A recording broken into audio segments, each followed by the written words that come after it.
जय माता दी। ओम नमो नारायण।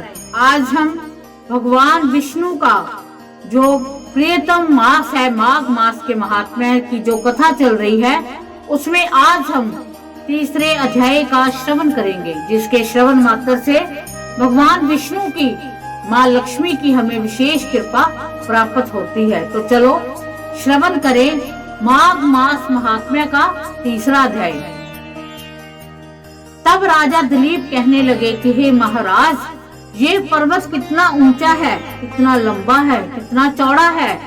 तब वशिष्ठ जी कहने लगे कि 36 योजन ऊंचा, ऊपर चोटी में 10 योजन चौड़ा है, नीचे 16 योजन चौड़ा है, जो हरि चंदन, आम, मदार, देवदारू और अर्जुन के वृक्षों से सुशोभित है। दुर्भिक्ष से दुखी होकर इस सुंदर पर्वत को और फल फूलों से परिपूर्ण देखकर भृगु वहीं रहने लगे और वहां पर कंदराओं, वनों और उपवनों में बहुत दिनों तक तप करते रहे। इस प्रकार जब भृगु ऋषि वहां पर अपने आश्रम पर रह रहे थे, तो एक विद्याधर अपने पति सहित उतरा। वे अत्यंत दुखी थे। उन्होंने भृगु ऋषि को प्रणाम किया और ऋषि ने बड़े मीठे स्वर से उनसे कहा कि हे विद्याधर, तुम बड़े दुखी दिखाई देते हो, इसका क्या कारण है?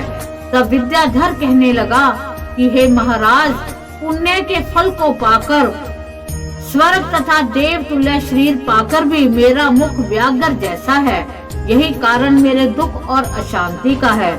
ये न जाने किस पाप का फल है। मेरे चित्त की व्याकुलता का दूसरा कारण भी सुनिए।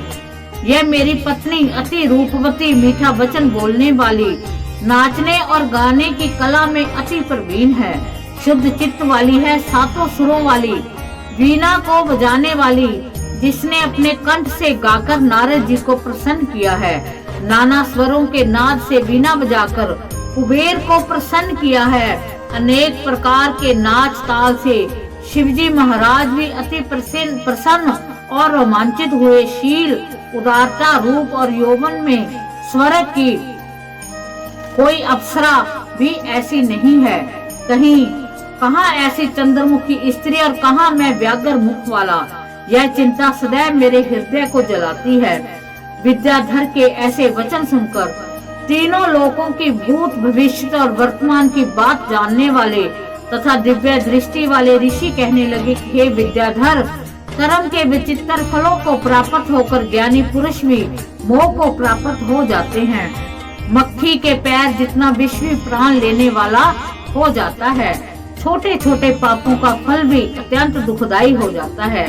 तुमने माघ मास की एकादशी का व्रत करके द्वादशी न आने तक शरीर में तेल लगाया, इसी पाप क्रम से व्याघ्र हुए। एकादशी के दिन उपवास करके द्वादशी को तेल लगाने से राजा पुररवा ने भी कुरूप शरीर पाया था। तब वह अपना कुरूप शरीर को देखकर दुखी होकर हिमालय पर्वत पर देव सरोवर के किनारे पर गया।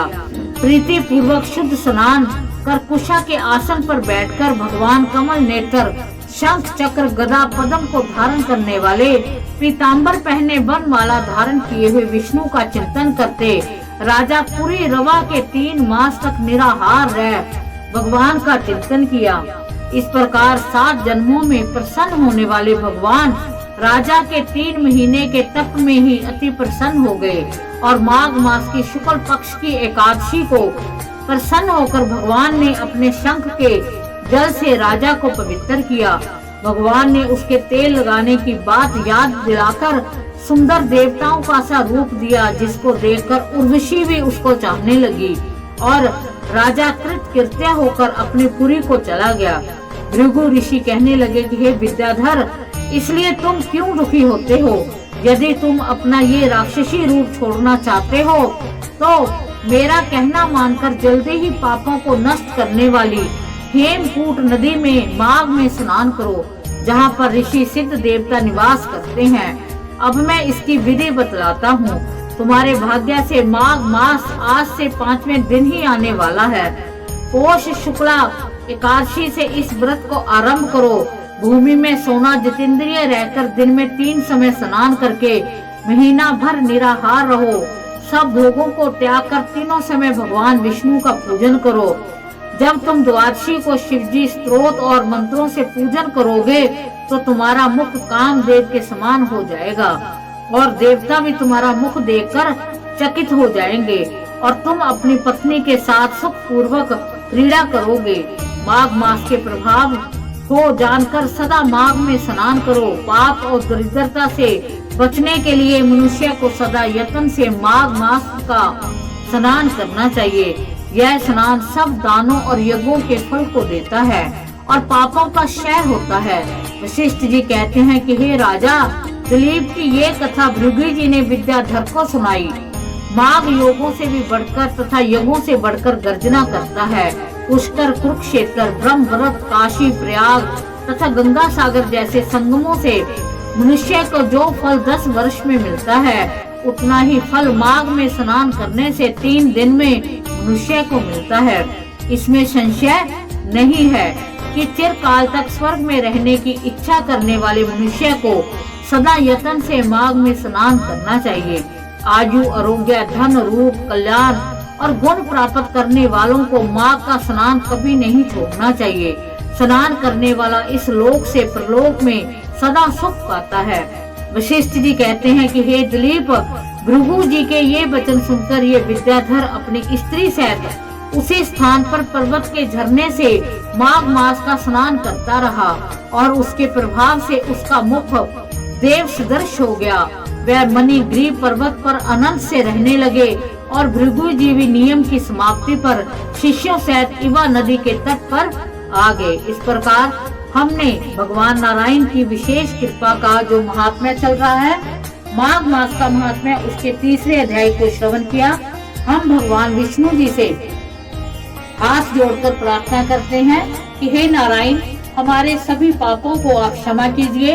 हमने जो आपकी श्रद्धा से आपकी जो कथा को श्रवण किया है, उस कथा का हमें पूर्ण फल दीजिए। हमारे ऊपर अपना आशीर्वाद रखे। हमसे कोई भी गलती हो गई है उसके लिए क्षमा करें। हम इतना नित्य नेम करने वाले नहीं हैं। हमसे आपके इस मास में जिस कथा का ही श्रवण हो पा रहा है, तो इसी से आप हमें बहुत अटूट फल दीजिए। तो हम भगवान नारायण के चरणों में कोटि कोटि नमन करते हुए उनसे आशीर्वाद मांगते हुए इस कथा का समापन करते हैं। जय माता दी और नमो नारायण।